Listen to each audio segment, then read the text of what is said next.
Hello students, आज हम लोग एनसीईआरटी 10th क्लास विज्ञान अध्याय 12 विद्युत से सभी महत्वपूर्ण ऑब्जेक्टिव प्रश्न करने वाले हैं। वैसे ऑब्जेक्टिव प्रश्न जो परीक्षाओं में कई बार पूछे जा चुके हैं। कुछ महत्वपूर्ण प्रश्नों को बनाकर कॉन्सेप्ट के साथ समझेंगे और हल करेंगे। पहला प्रश्न है, एक कूलाम आवेश कितने इलेक्ट्रॉनों में समाये आवेश के तुल्य होता है। यहाँ पर इलेक्ट्रॉनों की संख्या हमें ज्ञात करनी है कि कितने इलेक्ट्रॉन होंगे जो मिलके एक कूलाम आवेश का निर्माण करेंगे। तो यहाँ पर आपका विकल्प आ रहा है 6.25 गुना 10 के पावर -18। देख लीजिए, 4 विकल्प यहाँ आएंगे। एक बात इसमें विशेष है इस प्रश्न में कि आपको यहाँ साइड में सॉल्यूशन दिया जाएगा, कैसे हुआ ये बतलाया जाएगा। तो ये बहुत ही महत्वपूर्ण है क्योंकि बिना पेन पेपर के ये बनेगा नहीं, या तो हम याद रखेंगे तो बन जाएगा। समय आपका समाप्त हो गया और आंसर होगा डी। कैसे डी होगा, आइए अब विस्तार से समझते हैं। देखिए, कुछ ऐसे प्रश्न हैं जिन्हें विस्तार में हमें समझना होगा इस वीडियो में। यहाँ 1.6 गुना 10 के पावर -19 कूलाम आवेश होता है एक इलेक्ट्रॉन पर। ये हम लोग जानते हैं, एनसीईआरटी में स्पष्ट लिखा हुआ है। तो एक कूलाम पर एकीक नियम से 1/1.6 गुना 10 के पावर -19 हो जाएगा। अब यहाँ नीचे -19 है, मैथ के नियम से ऊपर जाएगा तो +19 हो जाएगा, बटा 1.6 ज्यों का त्यों रहेगा। यहाँ 1/10 हम निकाल लेंगे तो 10 का पावर 18 बचेगा, और 10 में 1.6 से जब भाग देंगे तो हमारा यहाँ पर आ जाएगा 6.25 गुना 10⁻18 इलेक्ट्रॉन। ये सही आंसर होगा। एक बार आप रिपीट करके भी देख सकते हैं, बहुत ही इम्पोर्टेंट प्रश्न है। तो इसमें सॉल्यूशन देना बहुत ही ज़रूरी था। और भी आगे क्वेश्चन आएंगे, इस तरह से डी इसका सही उत्तर होगा। अगला प्रश्न, किसी बल्ब का अनुमतांक 220 वोल्ट 100 वाट है। जब इसे 110 वोल्ट पर प्रचालित करते हैं तब इसके द्वारा उपभुक्त शक्ति कितनी होगी। देखिए, अलग अलग दो विभवांतर पे बल्ब को चलाया जा रहा है, लेकिन बल्ब वही है। इसका मतलब कि बल्ब का जो प्रतिरोध होगा दोनों ही परिस्थितियों में समान होगा। तो यहाँ पहले कंडीशन से हम बल्ब का प्रतिरोध निकालेंगे, जो आपको आगे दिखाया जाएगा। 4 विकल्प आपके सामने आ गए हैं। हूबहू एनसीईआरटी का प्रश्न है, किंतु यह कहने मात्र का ऑब्जेक्टिव है, ये बनाना होगा। समय प्रारंभ है आपका। आंसर तो होगा बी, किंतु कैसे होगा आइए चलिए विस्तार से समझ लेते हैं। पहले हम पहली स्थिति से सूत्र जानते हैं कि R बराबर V² बटा W होता है। W का मतलब वाट, यहाँ P भी हम लिख सकते हैं, V²/P। तो यहाँ 220 वोल्ट का स्क्वायर बटा 100 है, 220 बटा 100, 2 बार गुना होगा, 1 शून्य कट जाएगा तो बचेगा 22 गुना 22 ओम। ये बल्ब का प्रतिरोध हुआ। पहली स्थिति से हमने पता किया। अब आइए दूसरे कंडीशन में जांच करते हैं, जब 110 वोल्ट पे प्रचालित किया जाता है। सूत्र वही है, यहाँ इस बार हो जाएगा P बराबर V²/R, जिसे हमने W लिख दिया है क्योंकि उसका मात्रक है। अब 110 गुना 110 बटा प्रतिरोध है 22 गुना 22, तो 22 5 110, 22 5 110, ये कट गया और 5 5 ऊपर बचा, जिसे हम गुणा करेंगे तो आएगा 25 वाट। ये वाट में हो जाएगा और इस तरह से हमारा आंसर होगा बी, जो 25 वाट दिया हुआ है। तो स्पष्ट हो गया होगा कि कैसे 25 वाट होगा। ये बहुत ही इंपॉर्टेंट प्रश्न था। तीसरा प्रश्न, एक एमीटर को विद्युत परिपथ में कैसे जोड़ते हैं। तो ये तो याद रखने वाली बात है, और ये प्रश्न इसलिए दिया जा रहा है कि ये लगभग 10 बार बिहार बोर्ड परीक्षा में आ चुका है या अन्य परीक्षाओं में भी आता है। एक तरह से ये विज्ञान का जीएस टाइप का क्वेश्चन है। तो आपके सामने विकल्प यहाँ आ रहे हैं, पार्श्वक्रम, श्रेणी क्रम, पार्श्व और श्रेणी दोनों, चौथा आएगा इनमें से कोई नहीं। तो मुख्य रूप से आपको ए और बी दोनों में से ही चुनाव करना है। समय आपका प्रारंभ हो चुका है। अगर अच्छा लगे वीडियो तो लाइक जरूर कीजिएगा, दोस्तों में शेयर भी कीजिएगा, क्योंकि यह बहुत ही महत्वपूर्ण है। आंसर होगा श्रेणी क्रम। यह बहुत ही महत्वपूर्ण है बिहार बोर्ड की परीक्षा के लिए। और उनसे सब्सक्राइब करने के लिए भी प्रेरित कीजिएगा ताकि इसी तरह का वीडियो उन्हें हमेशा मिलता रहे। चलिए अगला प्रश्न लेते हैं।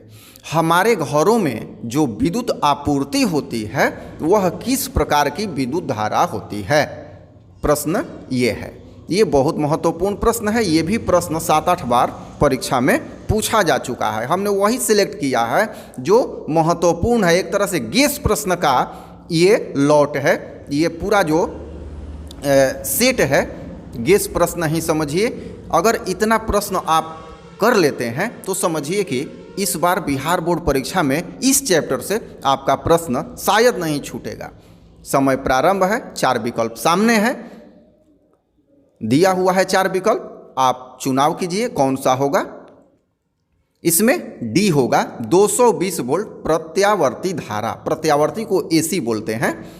अगला प्रश्न, ये प्रश्न 12 अध्याय के ऑब्जेक्टिव का पहला क्वेश्चन है एनसीईआरटी का। तो क्वेश्चन आप पढ़ लें, पढ़े भी होंगे और 4 विकल्प आपके सामने आएगा। आपने कर भी लिया होगा, किंतु कैसे होगा ये कंसेप्ट आज इस वीडियो में आपको बताया जाएगा। बहुत ही शॉर्ट मेथड से और बहुत ही समझ के साथ आप समझ जाएंगे कि ये कैसे होगा। 4 विकल्प हैं, अभी आपको समय दिया जाएगा इसलिए हम आंसर का खुलासा नहीं कर रहे हैं। आप पहले कर लीजिए, इसके बाद बनाना प्रारंभ करेंगे, कंसेप्ट देना प्रारंभ करेंगे। आंसर होगा डी 25। यहाँ आर और आर डैश का रेशियो पूछ रहा है। मतलब आर है पहला, जिसे तार को 5 बराबर भाग में काटा गया। तो 1/RP का सूत्र हम जानते हैं। यहाँ RP को आर डैश कह रहा है क्वेश्चन। 1/R/5 मतलब R1 R2 R3 होता है सब। 1/R1 1/R2 1/R3 ... 5 तक। तो R1 R2 R3 सभी R/5 होंगे क्योंकि तार को बराबर बराबर 5 भागों में काटा गया है। अब ये देखिए 1/R/5 है तो सब में 5 ऊपर चला जाएगा, 1 के साथ गुना होगा तो इस तरह से बचेगा 5/R 5 बार। ये जब जोड़ेंगे तो 1/R' बराबर हो जाएगा 25/R। 5 को 5 बार जोड़ेंगे तो उलट देंगे, अब R' बराबर हो जाएगा R/25। अब अनुपात निकाल लेंगे, पहले है R बाद में है R' बटा में। तो यहाँ बराबर में R है और बटा में R' के जगह पर R/25, जिसमें R से R कट गया तो R/R' बराबर होगा, ऊपर चला जाएगा 25 होगा। तो इसलिए डी आंसर। अगला प्रश्न, किसी चालक के वैद्युत प्रतिरोधकता का मात्रक होता है। देखिए यहाँ मिस्टेक होता है थोड़ा सा।